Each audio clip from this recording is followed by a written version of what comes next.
BC ఆత్మగౌరవ సభకు హాజరైన జనసేన అధినేత పవన్ కళ్యాణ్ దేశానికి ఒక గొప్ప నాయకుడు కావాలని నాలాంటి కోట్ల మంది కన్నా కల మోడీ అని అన్నారు.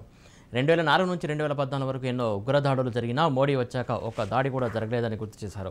మోడీ ఎన్నికలని దృష్టిలో పెట్టుకుంటే మహిళా బిల్లు తెచ్చేవారు కాదని, త్రిపుల్ తలాకు రద్దు అయ్యేది కాదన్నారు.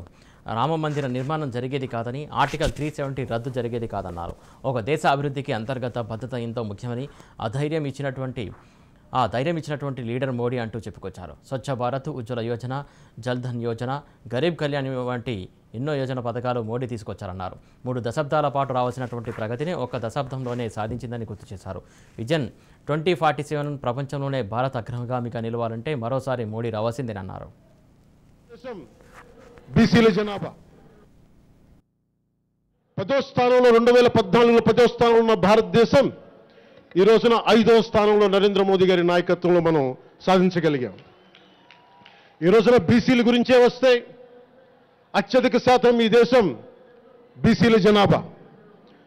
మేము వారిని ముఖ్యమంత్రి చేస్తాం, అనగారిన వర్గాలను ముఖ్యమంత్రి చేస్తామని చెప్పి నోటితో చెప్పడం చాలా తేలిక, నోటితో ప్రేమించడం తేలిక. బీజేపీ నరేంద్ర మోదీ గారు బీసీలు నోటితో ప్రేమించలేదు, సీటుతో ఇచ్చి ప్రేమించింది, మాటలతో ప్రేమించలేదు. ముఖ్యమంత్రిగా బీసీని ముఖ్యమంత్రిగా చేస్తామని ప్రకటించి మరీ ప్రేమించింది.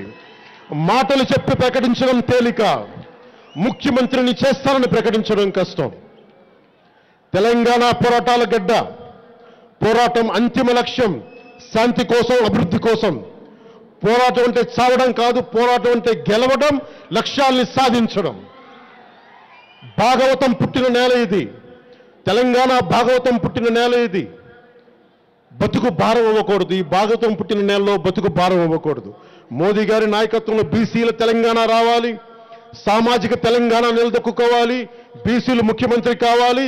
దానికి జనసేన సంపూర్ణంగా పవన్ కళ్యాణ్ సంపూర్ణమైన మద్దతు భారతీయ జనతా పార్టీకి, నరేంద్ర మోదీ గారికి ఉంటుంది. విజన్ 2047 దేశంలో ప్రపంచంలో అగ్రగామి దేశంగా కావాలంటే మూడోసారి ఔర్ ఎక్ బార్ మోదీజీ